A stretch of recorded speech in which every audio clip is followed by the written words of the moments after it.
네, 성경 보겠습니다. 우리 요한복음 5장 39절을 먼저 보겠습니다. 가지고 계신 그 의미분석 성경개론 22쪽에 보면 있습니다.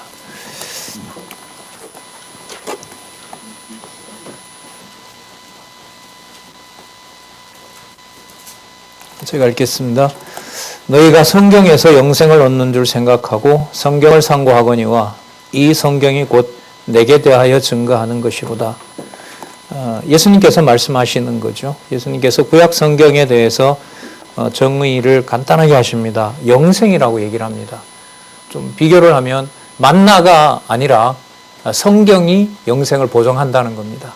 우리가 아시는 좀 상식을 동원하면 구약은 그림자이기 때문에 매일 먹었던 양식, 또 광야에서 하늘에서 무한한 은총으로 하나님께서 허락해 주셨던 어떤 농사나 수고도 없이 먹었던 그 만나보다가도 비교할 수 없는, 그리고 가나안 땅에서 그렇게 풍요로움 속에 지나게 하고 외국 열강들에 짓밟히긴 했지만 끊임없이 제국을 통하여 보호해 준 그들을 통해서 먹었던 것이 아니라, 이렇게 되는 거죠. 그랬던 것이 아니라 너희들이 보는 그 말씀이 바로 영원한 생명이다. 그런데 조건이 있어요. 이게 영생이 되려면. 그러니까 물질적인 것으로 영생이 지속이 안 된단 말이죠. 영원한 생명이. 바로 뭐냐 하면 그 다음 내용이죠. 그 성경을 상고하거니와 그 성경이 곧 내게 대하여 증거한다는 거죠. 그러니까 영생이라는 게 추상적인 게 아니라 사실인 거예요. 팩트인 거죠. 그러니까 보는 너희들이 바로 그 인물, 나사렛 예수라고 얘기하는 바로 내가, 또 너희들이 그렇게 믿지 않는 유대인들에게 하는 말이죠. 말씀이잖아요. 그 바로 너희들이 비난하는 그 예수, 그리고 내가 곧 영생이다, 이렇게 얘기를 하시는 겁니다. 거의 머리가 터질 정도의 메가톤급 선언이죠. 내가 영생이다라는 이 말씀이에요. 자, 한 군데 더 보도록 하겠습니다. 누가복음 24장 44절로 가서 보도록 하겠습니다. 누가복음 24장 44절부터 제가 좀 보도록 하겠습니다. 또 이르시되 내가 너희와 함께 있을 때에 너희에게 말한 바 곧 모세의 율법과 선지자의 글과 시편에 나를 가리켜 기록된 모든 것이 이루어져야 하리라 한 말이 이것이라 하시고, 자, 풀어주십니다. 45절. 이에 저희 마음을 열어 성경을 깨닫게 하시고. 그럼 이게 누가복음 24장이잖아요. 이게 사역 마지막이거든요. 그러니까 흥미로운 부분이에요. 예수님께서 승천하시기 전에 제일 마지막에 무엇을 했느냐. 그걸 누가복음에서 이제 사역에 의한 성취잖아요. 뭘 하신 거죠? 마음을 열어 성경을 깨닫게 하신 거예요. 이 마지막 일은 곧 성령께서 오셔서 무엇을 하실런지에 대한 약속이기도 해요. 그런 의미에서 이제 아까 읽었지만 요한복음 아까 5장 39절이었고요. 요한복음 14장, 15장이 특히 중요하죠. 보혜사 성령을 약속하는 장이 바로 14장, 15장이기 때문에 그래요. 그러면 이게 누가복음에서 연결을 시키면 이렇게 되겠죠. 성경이 곧 내게 대하여 증거한 것이고 그걸 내가 승천하기 전에 너희들에게 가르치는데 앞으로 내가 보이지 않더라도 보혜사 성령께서 오셔서 이것을 전하게 될 것이다. 그리고 기록하게 하신다는 게 이제 결과적으로 주어졌고요. 어느 세대나 볼 수 있도록 기록된 것. 그게 바로 이제 신약 이른바 27권으로 완성이 되는 하나님의 말씀 성경인 겁니다. 자, 좀 더 볼까요? 그럼 어떻게 풀어주셨냐 한번 보자고요. 또 이르시되 이같이 그리스도가 고난을 받고 고난 받으시는 것이 구약 성경에 이미 다 기록되어 있어요. 구약성이 기록되어 있고, 그러니까 제가 그런 말씀 자주 이렇게 강조를 드리잖아요. 예수님의 하신 얘기가 나중에 서신서에 가서 예수님이 언제 이런 약속을 하셨지? 이렇게 꼭 접근하셔야 된다고요. 예수님이 근거를 가지지 않고 본인의 어떤 생각을 그냥 뚝 떼서 복음서에다 기록했다면 언약과 성취가 안 맞아요. 지금 예수님이 얘기하시는 거 보면 모세의 율법과 선지자의 글과 시편이라는 게 뭘 말하는 거죠? 당시에 유대인들이 보고 있었던 그 기록된 말씀을 얘기를 하는 거죠. 그걸 예수님께서 오셔서 먼저 풀어주시는 거고요. 그러니까 저희 마음을 열어 성경을 깨닫게 하세요. 진짜 중요하죠. 깨닫지 않게 하면 모른다는 겁니다. 그걸 어디에서 알 수 있느냐 하면 예수님께서 그 당시에 바리새인들의 그 잘난 율법사들을 전부 어둡게 해버렸잖아요. 그걸 누가복음의 어떤 관점에서 보면 전부 다 보이지 않도록 사역하신 거예요. 가려놓으신 거예요. 이같이 그리스도가 고난을 받고 제3일에 죽은 자 가운데 살아날 것, 부활인 거죠. 그러니까 이 지상에 속한 인물로 죽은 건데 지상에 있는 생명으로 통제할 수 없는 분이에요, 이분이. 그것도 성경에 기록되어 있다는 거고요. 그 다음에 47절에 그의 이름으로 죄사함을 얻게 하는 회개가 예루살렘으로부터 시작한다고 합니다. 그러니까 죄사함을 얻게 하는 회개가 일어나게 되는 거죠. 아까 말씀하신 것처럼 마음을 열어 성경을 깨닫게 하지 않으면은 알 수 없는 것처럼 죄사함을 얻게 하는 회개가 없으면 이른바 신학적으로 중생이 불가능한 거죠. 그걸 누가 하시는 거냐? 예수께서 하신다는 거예요. 뭐 하셨던 것처럼요? 마음을 열어 성경을 깨닫게 한 것처럼. 그러니까 새로운 양식을 먹을 수 있는 신체 구조를 예수께서 부활해서 승천하기 직전에 약속하신 거예요. 그것이 마태, 마가, 누가로 기록됐고요.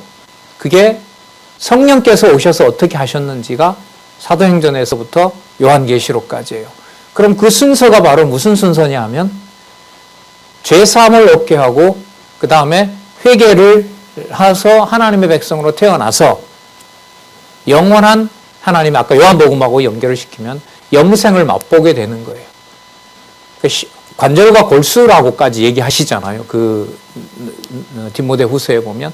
그러니까 골수가 이게 뭐 수십억 개인데요. 그 모든 골수가 다 막연한 그런 비유가 아니라 그런 골수를 재편성하는 거예요. 그러시려면 누가 오셔야 되는 거예요? 예수님이 갈릴리에 있으면 여기 성남에 못 오신단 말이에요. 그 육의 몸으로는.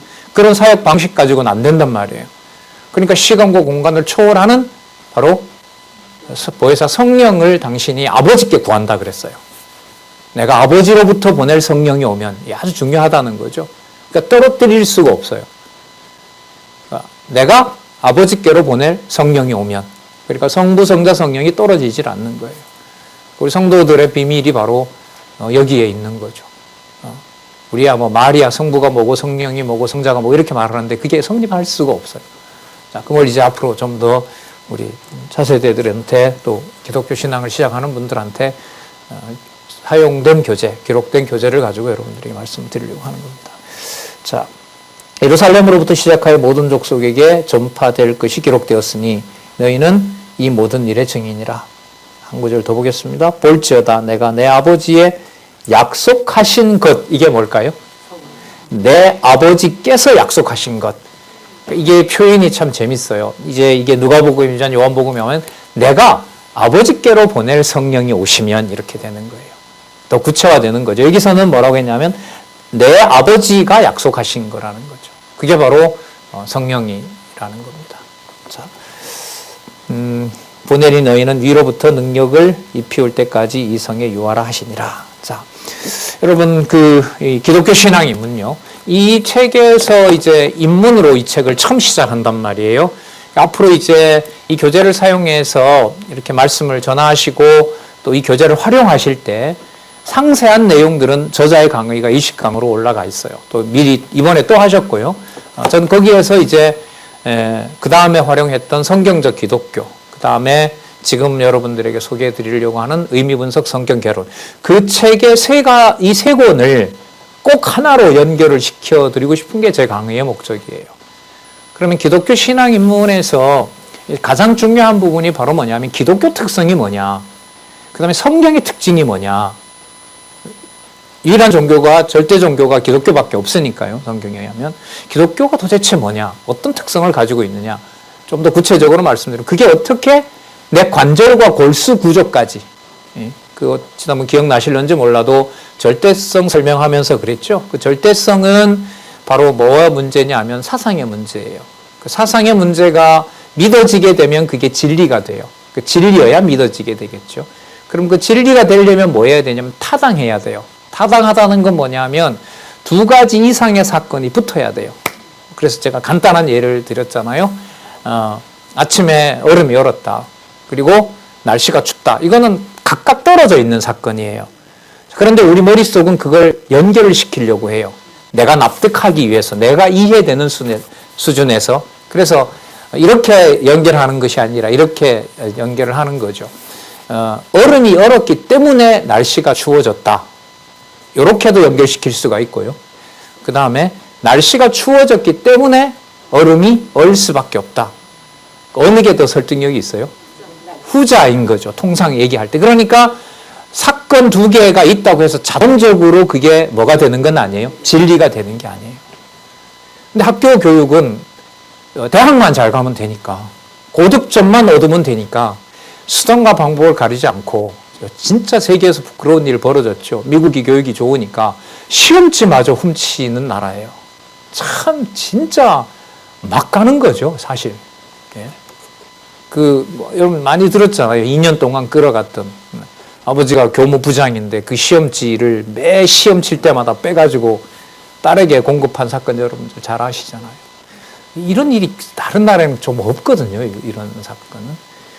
이게 여러분 뭐 비난하려는 게 아니고요. 뭘 망쳐놓느냐 하면 객관적 사실을 가르쳐 놓고 이 두 가지를 그 사람에게 필요한 대로 교육을 안내를 해줘야 되는데 아닌 거예요. 이게 맞고 이게 맞고 이 두 가지 맞는 것 중에 그 시험에서 요구하는 거기에다가 내 모든 걸 집중하는 거예요. 그 사이에서 내가 연결을 시키고 하는 구조는, 그 능력은 거기서 다 상실되죠. 그거 한 10년 동안 해보세요. 연결을 할 수가 있는가. 그러니까 시험 때가 되면 이제 기다리는 게 빨리 많은 돈을 주고 빨리가 정답 안 사주나. 그 기대할 거 아니에요. 그래 되면 뭐 교육은 끝나는 거잖아요. 어쨌든 그런 어떤 상황을 우리 후배들이나 부모님들이 보고 계실 텐데, 그걸 뛰어넘는 뭔가 대안을 줄 수 있는데 세상 교육이 그걸 다시 제시할 수는 없어요. 우리나라가 예를 들면 뭐라고 해야 될까요? 모든 대학을, 모든 중고등학교를 다 평준화시키고 전부 다 똑같이 교육시키고, 근데 말이 안 되잖아요. 그건 다 그 격차가 있기 마련인데, 그런 상황 속에서 여러분들한테 성경을 통해서 반드시 이렇게 공부해야 되느냐라는 걸 호소하는 심정으로 여러분들에게 말씀을 드리는 거죠. 기독교 신앙 입문에서는 전체적으로 9가지 개념이 시작이 돼요. 아까 기독교 특성이라 그랬죠.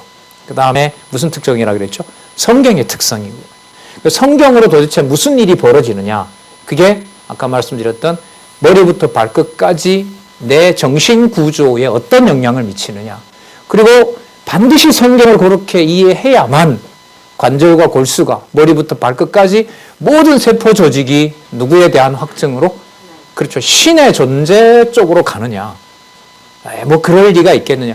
그런 경우라면 이제 하나님께서 이른바 우리가 말하는 여러 가지 길로 돌게 하겠죠. 뭐 돈으로 쫓아가기도 했다가 명예로 쫓아가기도 했다가, 물론 하나님 백성 같으면 뭐 탕자비유에도 나오니까요. 하나님께서는 99마리 잃어버리지 않던 양보다 한 마리 양을 더 아낀다고 했으니까 그건 섭리의 대원리이거든요. 그 에덴 동산을 하나님께서 사단에게 내주기도 하시는데요. 뭘 못 하시겠어요. 사단에게 당신 아들도 내어주시는데, 어쨌든 그런 어떤 접근을 성경을 통해서만 가능하다.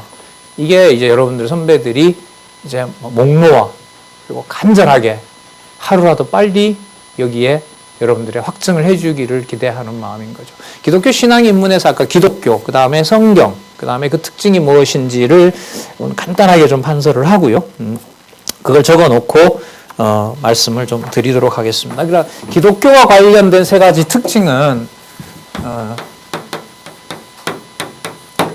기억나실 거예요. 뭐였죠? 그렇죠. 객관성 문제였어요. 객관성은 반드시 사실이어야 돼요. 개인의 주관적 감정으로는 팩트가 될 수가 없어요. 그럼 그 주관적인 것이 배제된 객관성인지를 우리가 선택할 수 있을까요? 그걸 성경신학에서는 그걸 하나님이 하신다고 해요. 예?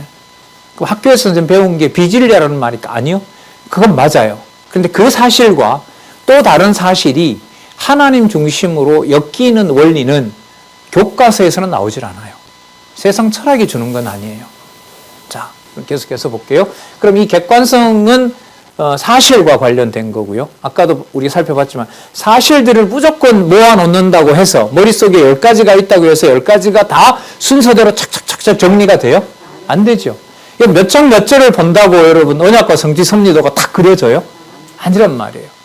그럼 우리 후배들에게 얘기하고 싶은 것은 뭐냐면 창세기부터 계시록까지 적어도 3,600가지 이상, 4,000가지 이상의 사건들이 나오는 그 성경을 어떤 식으로 순서를 정해놓았는지가 여러분이 가지고 있는 성경이에요. 그 순서대로 되어야 돼요. 모르겠어요. 성령께서 어느 날 갑자기 와서 지금 있는 성경 신학이 전부 다 틀렸다고. 글쎄요. 그런 일은 안 일어날 겁니다. 그럼 이제까지 왔던 성령이 하나님이 잘못된 신이었으니 그런 일은 벌어지질 않죠. 반드시 꼭 그거야만 되느냐. 그게 여러분들에게 호소를 하는 거죠. 자, 그럼 이 객관성의 문제는 사실들을 모으는 문제와 관련이 돼요. 그게 바로 뭐라 그랬죠? 예. 그게 바로 절대성이에요. 그러니까 절대성은 어떤 생각이나 어떤 모든 만물을 파악하는 원리라고 보시면 돼요. 뭐 예를 들면 우리 과학에 보면 여러 진리들이 있잖아요. 예를 들면 지동설, 지구가 태양 주위를 돈다라든지, 뭐 보편 중력의 법칙인가요? 모든 물질은 자연악화한다. 지구의 중심으로 떨어지려고 한다. 어떤 그런 것들을 보통 보면 원리라고 얘기를 합니다. 원리거나 또 그게 바깥에 있는 거라면 머릿속에 있는 그런 원리를 뭐라고 부르냐 하면 그걸 사상이라 그래요. 근데 이 사상이라는 게 어디에서 생기냐 하면 그게 믿음이 있어야 돼요. 거기에 대한 신뢰를 할 수 있어야 된단 말이죠. 그럼 신뢰는 믿어라 해서 오는 걸까요? 아니죠. 그 1000년 동안 카톨릭은 태양의 지구의 중심은 로마 바티칸이야. 그리고 로마 바티칸을 싸고 있는 지구가 중심이야. 그렇기 때문에 태양과 모든 별들은 누구 중심으로 돌아? 지구 중심으로 돌고 바티칸을 중심으로 도는 거야. 왜? 우리가 뭐니까? 중심이니까. 그게 여러분 태양 중심설의 지구 중심설의 원리였거든요. 그런 건 여러분 강요받은 믿음인 거죠. 거짓을 강요받은 거죠. 그럼 믿어라 하고 해서 믿는 것이 아니라 믿기 위해서는 반드시 뭐가 가능해야 되냐면 이게 진리여야 돼요. 진리여야 돼요. 그럼 진리의 요건은 뭐냐? 이게 중요한 거예요. 이게 성경에서는 이게 중요해요.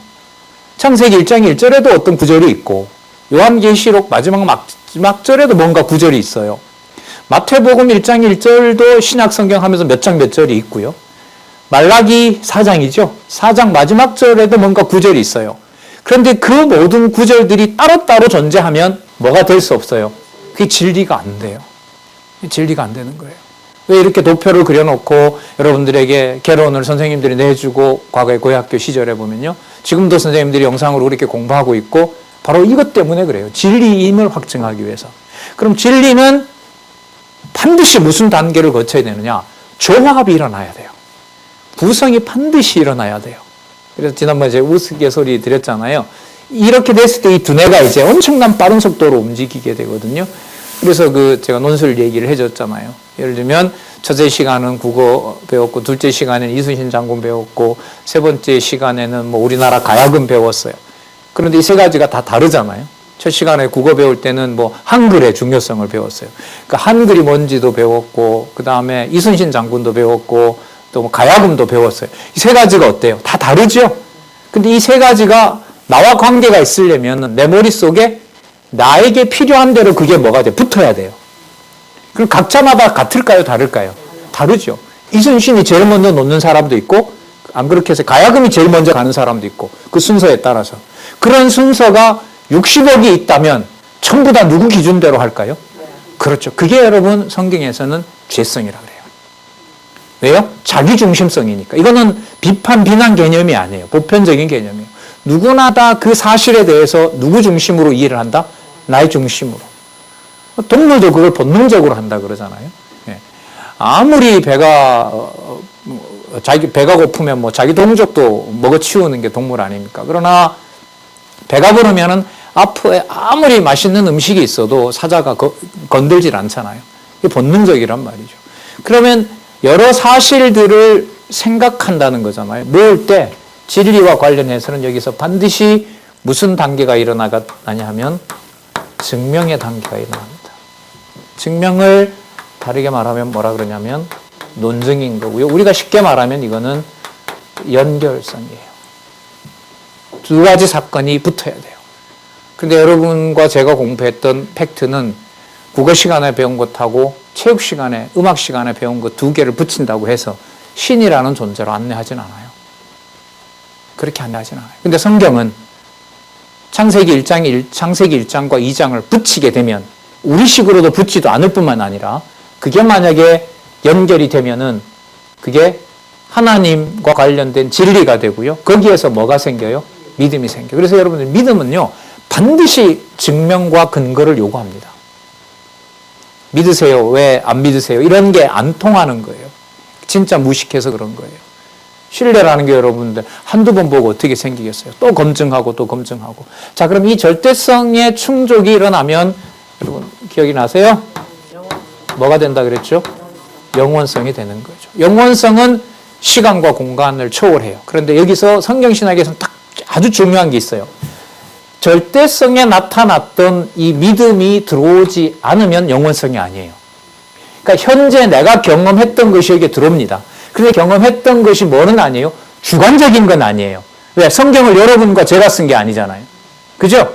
그러면 그 객관적이라는 걸 그렇지, 나와 관계없이 수천 년 동안 보존되어 왔지. 그런데 나와 관계가 있는 걸로 연결시키면 주관성으로 간다는 말이에요. 그럼 주관성이 안 되려면, 그게 주관적 감정으로 끝나지 않으려면 뭐 해야 돼요? 증명이 일어나야 돼요. 연결이 돼야 돼요. 그래서 그 연결이 왜 되어 있는지 여러분 앞으로 보게 될 강론집이 1페이지부터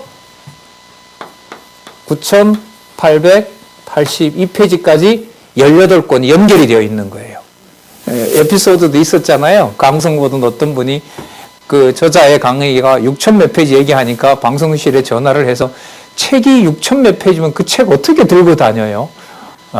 진짜 우연히 강의를 본 분이겠죠. 그래서 아니라고 550페이지씩 이렇게 낙권으로 되어 있고 그 해당되는 부분에 관련된 부분을 출판사에 전화해서 공부하면 된다고. 어쨌든 여러분 이렇게 페이지가 연결되는 거예요.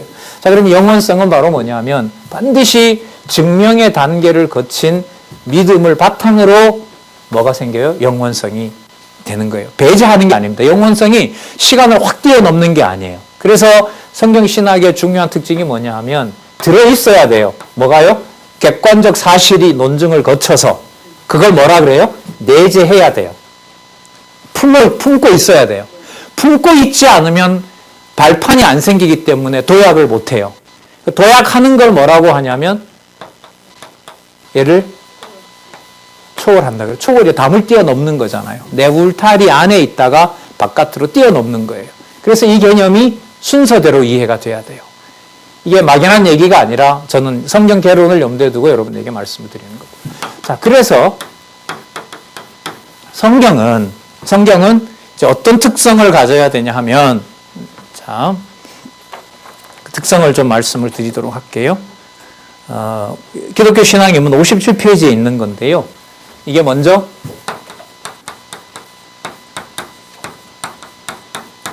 충족성을 가져야 돼요. 충족성이라는 말은 뭐와 연관이 되냐면 여러분들이 이렇게 생활하면서 또 공부하면서 요즘은 대부분 보면 대학에 딱 들어가면 고정이 되죠. 모든 공부가 어디로 초점이 맞춰져요? 취업. 맞잖아요. 모든 게 다 취업이에요. 만나도 취업이고 우리 코로나 닥치면서 더 하죠. 그래서 저는 경기도에 사는데 경기도 재난지원금의 1위는 코로나 터지기 전부터도 여러분 성남이 바로 그 증거죠. 여기 옛날 성남시장 했던 사람이 세금에 남는 거 아껴가지고 제일 처음으로 준 게 청년수당이었어요. 중간 세대가 끊어지면 그 사람 생각은 중간 세대가 못 버티면 붕괴된다는 거예요. 그러니까 여러 세금을 절세해서 준 게 바로 청년 배당이었었죠. 그러니까 뭐 청년들에 관심을 주려고 한 것이 아니라 나름대로 설득력이 있는 거죠. 그 사람이 도지사가 되더니까 어떻게 했냐면 저희들도 혜택을 받는데요. 바깥에 공부하는 해당되는 나이도 맞으면 걔 한테까지 연 100만 원을 줬어요. 연 100만 원을 줬어요. 그리고 코로나 터지면 엄청나게 많은 돈을 전 국민에게 풀게 된 거고요. 자, 그러면 전부 어디에 맞춰 있기 때문에 그래요, 이게? 그렇죠. 이제 장성한 성인이 되어서 한국 사회에 적응하려고 한다는 문제가 전부 뭐로? 경제로. 학생들로 말하면 뭐죠? 저희들 자녀들은 취업으로. 취업으로 딱 맞춰져 있는 걸 가족도 거기에 스폰서 해주고 지방에 있는 부모들은 돈을 아껴서 학원이 어디 있죠? 서울에 취업 학원이?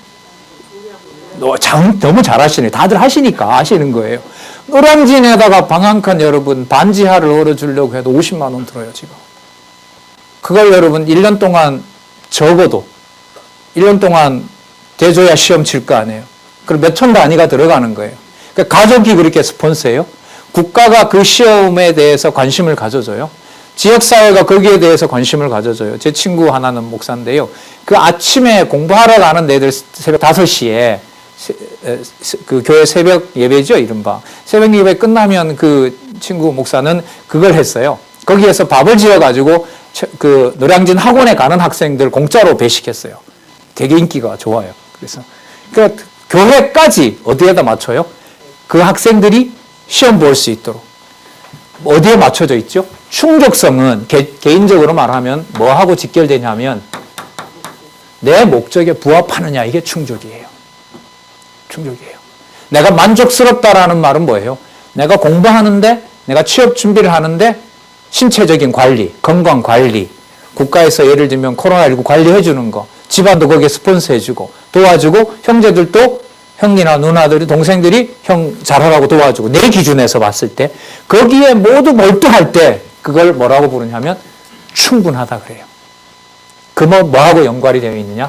목적하고 연관이 되어 있어요.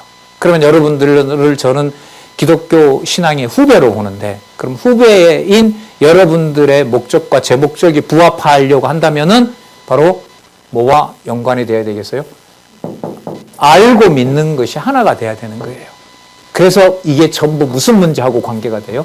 기독교의 특징인 객관성과 절대성과 영원성이 문제가 되는 거예요. 그러면 이렇게 설득당하지 않는 경우에는 목적이 흔들릴까요? 흔들리지 않을까요? 흔들리는 거예요. 흔들리는 거예요. 조금 더 욕심을 내서 여기에 응시를 할까? 아니면 좀 사회적으로는 처지지만 좀 비용, 연봉이 적더라도 내가 좀 다운을 시켜서 내가 좀 오래 시간도 내서 성경신학 공부할 수도 있는 그 시간에 도움을 주는 대로 내가 선택할까? 그거는 여러분 무슨 문제와 연관이 돼요? 목적 문제하고 관계가 있는 거죠. 쉽게 말하면 내 인생의 목적이 뭐냐? 내가 왜 이 세상에 왔느냐? 내가 왜 어디로 가고 있느냐? 그게 여러분 성경을 통해서 확증되는 이 내용이 반드시 따라야 되는 거예요. 그래서 하루라도 빨리 먹기를 원하는 거죠. 예. 아까 우리 성경 구절도 봤습니다만은 영생 문제가 여기 나오죠. 아까 영원한 생명이니까요. 영원한 생명을 예수님께서 아까 하신 일이 뭐였어요? 요한복음을 우리 아까 먼저 읽었는데 영생을 보장해 주시는 일을 아까 누가복음 24장 44절에 보면 뭐 하신 거예요? 가기 전에 뭐 하셨어요? 마음을 열어 모세의 글과 모세의 율법과 선지자의 글과 시편을 가지고 누구 설명을 해요? 자기 설명을 해 주신 거예요. 그게 바로 뭐냐면 영생이에요. 영원한 생명. 이 사실로 성경은 구조화되어 있다는 거고요. 그럼 충족성이 목적과 연관이 된다면 그 다음에 이게 뭐냐 하면 완전성하고 관계가 돼요. 완벽하기 때문에 배워나간다는 것보다가요. 목적에 부합할 때 그게 바로 뭐가 되냐 하면 완전성이 돼요. 그러니까 반드시 해야만 되는 거죠, 이거는. 그러니까 목적이 좀 어려운 말 좀 쓸게요. 필수라고 보시면 돼요. 목적을 위해서 나머지 모든 것들에 대한 유혹을 어떻게 하죠? 뿌리칠 수가 있는 거예요. 뿌리칠 수가 있기 때문에 왜 뿌리칠 수가 있느냐? 그건 마땅히 해야만 되는 거.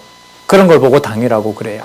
그러니까 이 완전성 확인, 충족성에서 목적이 흐려져 버리게 되면 내 삶이 뿌리채 뭐 하게 돼요? 흔들려 버리게 되죠. 불안정하고 불안전해 보이는 거예요.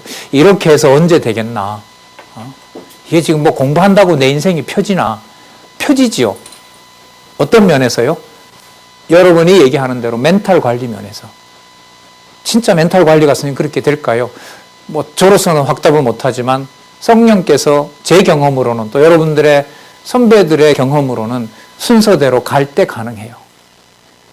방법이 어쨌든 빠르게 듣든 강의를 듣든 요약 강의를 여러분들 가정교회에서 부모님에게 해달라 그러든 여러분 선배에게 해달라는 간에 빨리 먹어야 여러분 죽어가는 사람에 빨리 꽂아서 빨리 영양분을 공급해야 일단 살잖아요. 예, 살잖아요. 다 죽어가던 그 어떤 그 영상 보니까 다 죽어가던 개에게 먹을 걸 주니까 몇 시간 이후에 막 움직이는 그런 일들이 벌어지더라고요. 예.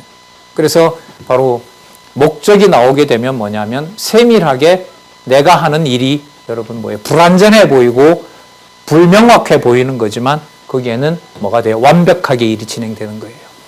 아까 오늘 우리 경건에 하셨던 장로님 여러분 말씀 들었지만은 전도서 요절이 바로 관계가 바로 되죠. 하나님께서는 하시는 일은 영원한 일이니 뭐 할 수도 없고 뭐 할 수도 없다 그러죠. 그렇죠. 덜 할 수도 없고 더 할 수도 없어요. 그러니까 보탤 일도 아니고 뺄 일도 아니에요. 그 자체가 뭐 한 거예요? 완벽한 거예요. 그 자체가 완벽한 거예요. 해 아래 두면 아까 원로 강의도 여러분 들으셨잖아요. 원로께서 강의하는 것도 해 아래 두면 완전성은 무너져요. 그러나 영원성에다 두게 되면 더 할 수도 없고 덜 할 수도 없는 그 일이 나에게 어떤 일이에요? 완벽한 일이 돼요. 그게 완전한 일이에요. 완전한 일이에요. 그 완전한 일은 또다시 또 뭘 요구해요? 내가 가는 방향이 맞는지. 방향은 여러분 우리에겐 나와 있죠.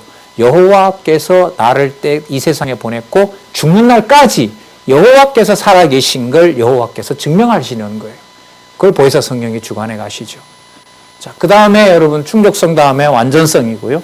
완전성 다음에 이게 보면 어떤 개념이 나오냐면 불변성이 나와요. 불변성은 어떤 문제하고 관계되냐면 바로 영원성하고 관계가 돼요. 영원성하고 관계가 되고요.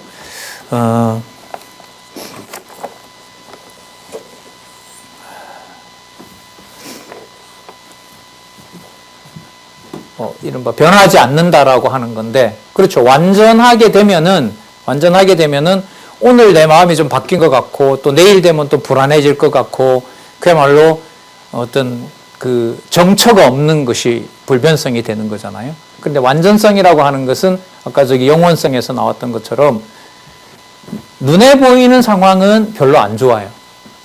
쉽게 예를 들면 예수님이 십자가에 달리시는 거는 좋은 일이에요. 이른바. 좋은 일이에요? 안 좋은 일이에요? 안 좋은 일이죠. 근데 그 내용이 하늘에 계신 아버지의 뜻을 이루는 거기 때문에 주어 있는 상황에서 뭘 하게 돼요? 뛰어넘어요. 그걸 뭐라 그래요? 초월이라 그래요. 그럼 이 문제가 무슨 문제가 되느냐? 반드시 해야 되는 건데 매일매일 살아가다 보면 삶이라는 게 다 다르잖아요. 다 바뀌고 어제 세워놨던 것이 다 무너지기도 하고 그럼 그 변화해 가는 것 속에서도 뭐 하지 않는 게 있는 거죠? 변하지 않는 게 있는 거예요. 자, 그러면 이 변하지 않는 것을 가능하게 해주도록 무슨 구조가 바뀌어야 돼요? 바뀌게 하실까요? 그렇죠. 이 전체 전인격이라고 그러죠. 전체 인격이 바뀌게 돼요. 바로 그래서 성경에 대한 여기는 제목이 어떻게 나오냐면 성경의 효능으로 나와 있는데요. 성경과 관련해서 보면 이것은 여러분들과 저에게 그 기독교 인간관, 인생하고도 관계가 돼요. 성경을 통해서 하나님께서 어떻게 보면은 새로운 창조를 해내시는 거죠. 새로운 창조를 해낸다는 말은 뭐냐면 기존에 있었던 그 유대인 기준으로 보면 돼요. 유대인들이 그 1500년 동안 성경을 보았지만 그걸 가지고 예수님을 알 수 있었어요? 없었어요? 알 수 없었죠. 예, 알 수 없었다는 말은 가르쳐 주지 않으면 그 속에서 영생을 알아요? 몰라요? 모른다는 거예요. 다시 만들어내셔야 돼요. 그래서 세례 요한이 와서 예수님의 길을 평탄케 할 때 했던 일이 뭐였어요? 죄사함을 얻게 하는 뭘 베풀어요? 세례를 베풀잖아요. 어디에 가서요? 요단강에 가서 세례를 베풀어 버리잖아요. 그게 평탄케 하는 일의 출발인 거예요.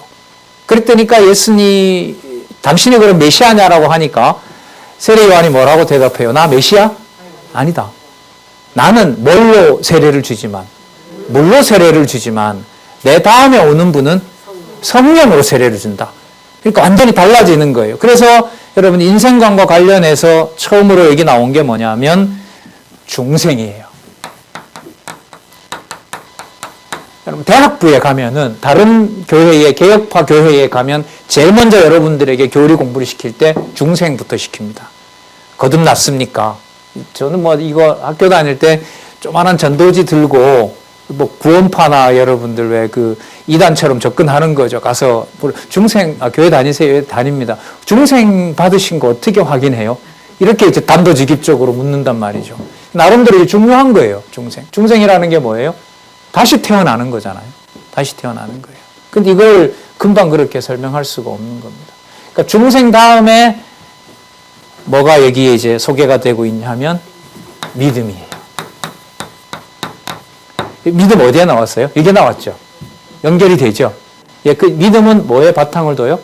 증명의 바탕을 둬야 돼요. 증명의 바탕을 둬야 돼요. 증명을 할 때는 논증을 해야 되는데 그 논증은 뭘 가지고 해요? 사실 가지고 해요. 사실 가지고 해요. 자, 그러면 여기 보시면 중생이라는 말은 뭐냐 하면 객관적 사실을 가지고 내 머릿속에서 성경이라는 팩트가 누구 중심으로 연결이 돼요? 하나님 중심으로 하나님이 연결해 주시는 거예요. 하나님이 이미 다 꺼내 놓으셨어요. 왜? 66권을 이미 과거에 지금부터 1900년 전에 다 완성을 해 놓으셨기 때문에 거기에다가 뭐까지 우리는 주석까지 다 알고 있는 거예요. 그러니까 좀 우스갯소리로 우리가 이걸 모른다라고 하는 사실을 나중에 죽었던 유대인이 되살아나서 우리를 심판하려는지도 몰라요. 왜냐하면 우리는 가르쳐 주지도 않고 풀어주지 않았고 성경도 신약도 못 봤기 때문에 그런데 기독교 지도자 협의회 당신들은 뭐까지 해줬는데 뭐까지요? 풀이까지 모든 낱말 모든 사건들을 풀이까지 해줬는데 너희들이 안 본다는 건 이거는 버린 자식이지. 예수님이 왜 그 소돔과 고모라 사람들이 유대인을 심판한다고 그랬잖아요. 남방 여인이 와서 시바 여왕이 와서 심판한다고 했던 것처럼 제가 말씀드린 이유는 공갈 협박은 아니고요. 그런 시대의 사건이 마무리가 된 거예요. 이 개념들 제가 철학을 전공해서 시간마다 들었던 개념들이거든요. 이걸 준비하면서 이 시대에 이걸 내게 좀 먼저 깨닫게 한 내용을 여러분들 후배들한테 전할 수 있게 된 것이 참 묘한 상황이에요. 기쁘고 이걸 떠나서 이 시간에 이런 걸 성경과 관련해서 또 성경 강론집을 보는 방법론으로 이렇게 소개를 한다는 게 참 생각만 해도 참 신기한 일이다. 귀한 일이 우리에게 벌어지고 있다. 그 다음에 여러분 이 믿음 다음에 소개하고 있는 것이 뭐냐면 여러분 이 중생이 어디에 있는 몸을 어디에 속한 몸을 어디에 속한 몸으로 바꿔주는 거죠? 땅에 있는 몸을 어디에 속한? 하늘에 속한. 여러분 그 단계가 여러분 뭐냐 하면 결혼 구조예요. 결혼 구조가 몇 장 몇 절에 태초에 하나님이 천지를 창조하셨느니라. 왜? 라고 물으면 이제 양쪽 가로 한쪽 가로 쭉쭉 올라가잖아요. 그죠? 그 구조가 바로 뭐냐 하면 이게 논증이고 증명하는 단계인 거예요. 그리고 그게 깨달아지게 되면 뭐가 생겨요? 믿음이 생기는 거고요. 믿음이 생긴다는 말은 내용을 가지고 몸은 여기에 있지만 이게 내재예요. 몸은 여기에 있지만 생각은 어디에 가 있는 거죠? 하늘에 가 있는 거예요. 창세전으로 가 있는 거예요. 그래서 여러분 이 인생관과 얘기해서 이게 성경을 깨닫게 되는 효능이거든요. 지금 책 제목에서는 효능이라는 말은 결국은 주관적인 내 인생이 객관적인 진리를 바탕으로 새로 태어나는 거고요. 양식은 뭘로 먹어야 돼요? 진리의 말씀으로 먹어야 되죠. 어떤 말씀으로 먹어야 돼요? 믿음이 여기 있으니까 절대적인 걸 먹어야 돼요.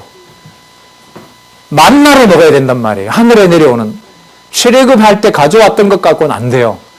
하나님이 주시는 하늘의 만나를 먹어야 돼요. 그걸 예수님께서 영생이라고 하잖아요. 그래서 먹는 것이 뭐가 동시에 보장이 되느냐? 이렇게 되어 있어요. 이게 기독교 신앙 입문에 제가 볼 때 핵심되는 9가지 개념이에요.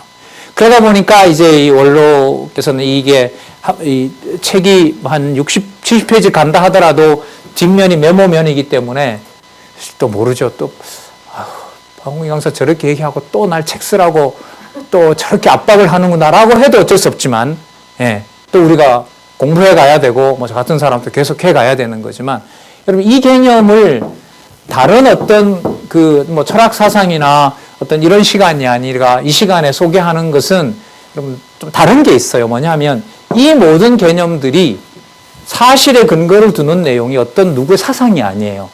이 9가지 개념은 전부 어디에 바탕을 둬요? 성경에 바탕을 둔다는 거예요. 살아가면서 이런 말은 안 쓰지만 뭐 믿음이나 영생 이런 말도 쓰지요. 무슨 종교 개론을 듣게 되면. 그러나 그런 개념하고 이게 다른 거예요. 그래서 이제까지 이 부분 소개했고요. 앞으로 이 부분하고 이 부분을 설명을 성경 개론을 통해서 여러분들에게 그때마다 전달해 드릴 거예요. 핵심 개념은 9개로 모아져요. 자, 사실과 관련된 뭐예요? 객관성 문제, 객관적 진리로 가는 문제. 객관성과 관련이 되기 때문에 그것은 어디로 넘어가요? 절대적인 진리로 넘어가요. 절대적인 진리로 넘어가려면 단순 사실을 알아서는 안 돼요. 뭐가 일어나야 돼요? 묶어야 돼요. 묶게 되면 묶는 걸 가지고 땅에서 추락하는 것이 아니라 생각이 어떻게 돼요? 초월하게 돼요. 넘어서게 돼요. 그러면 그 상황에서 우리에게는 뭐가 증명이 되냐면 성경 그 자체가 내 목적이 땅으로 속하는 것이 아니라 아까 초월했으니까요. 어디에 맞춰지게 돼요? 하나님께 맞춰지게 되는 거예요.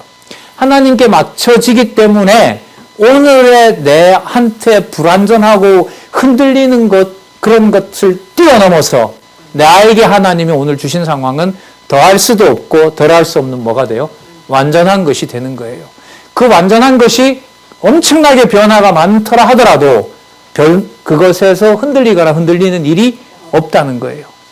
그러면 그 과정들이 어떻게 구체적으로 일어나게 되느냐? 좀 신학적인 개념으로 내 몸이 뭐가 되는 거죠? 중생이 되는 거죠. 중생이 돼요. 중생의 비밀을 알아가는 거고요. 뭐 성화라고 안 써도 하나님의 백성으로 거듭나게 되는 거예요. 이 비밀을 알게 되면 거기에 아까 얘기했던 믿음이 생기는 거고요. 믿음을 생기는데 그 믿음은 뭘 바탕을 둔? 성경의 바탕을 둔 또 내면의 논증이 일어난, 그리고 이 땅에 있지만 하늘에 속한, 그래서 여기 있는 몸이지만 여기 있는 몸으로 끝나는 것이 아니라, 이게 아까 요한복음 5장 39절에 나왔었죠? 예. 그리고 이 모든 전체 과정들은 아까 소개했었던 성경에 바탕을 둔다는 걸 여러분들에게 좀 구체적으로 설명을 드리려고 성경 구절까지 좀 적어 보는 겁니다.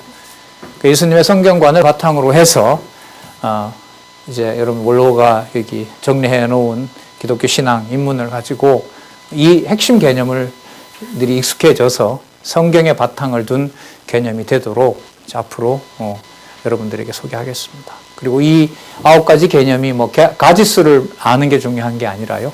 이 개념들이 전부 뭐와 관계가 돼야 된다? 성경에 있는 내용하고 관계가 돼야 된다. 그걸 나중에 개론을 중심으로 해서 또 안내를 해드리도록 하겠습니다. 좀 긴 길일 겁니다. 왜냐하면 욕심에서 원로의 강의를 들으셨지만 여러분들이 그 과학책을 읽으면서 진화론을 염두에 두고 여러분들이 진화론에 끌려가지 않도록 경계하면서 강의를 했던 것처럼요. 저는 좀 사상이 제 전공이었으니까 여러 사상들이 성경에 바탕을 두지 않으면 막연한 생각이고 다 주관적인 판단이다. 철학의 헛된 속임수다. 그걸 여러분들에게 의식을 하고, 그럼 그렇게 안 되려면 선생님 어떻게 합니까? 그건 성경에 바탕을 둬야 된다. 어떻게 그게 가능합니까? 성경 개론을 통해서 그걸 일단 확인할 수가 있다. 이런 목적으로 좀 긴 과정으로 여러분들에게 소개를 하려고 합니다. 그래요. 어른들까지 또 함께 해주셔서 대단히 감사합니다. 기도하겠습니다. 하나님 아버지 감사합니다. 주신 시간들 하나님 말씀을 함께 하고자 하는 귀한 죄종들, 그리고 가정들, 그리고 신앙의 후배들과 함께 시간을 가질 수 있도록 해주셔서 감사합니다. 다급함이 욕심일 수도 있습니다. 하나님, 그러나 아무리 생각을 해도 빨리 먹고 빨리 자라 주 여호와 하나님만 찬양하며 살아가는 하나님, 저 목표점을 잃지 않도록 하고 싶은 마음이 간절합니다. 하나님께서 정하신 대로 하실 줄을 알고 있습니다. 그때그때마다 낙오하지 않고 좌절하지 않고 하나님 주신 귀한 말씀 먼저 염두에 두고 살아가는 다음 세대들 그리고 신앙을 시작하는 성도들이 될 수 있도록 보혜사 성령께서 지켜주시옵소서. 감사드리오며 예수님의 이름으로 기도드렸습니다. 아멘.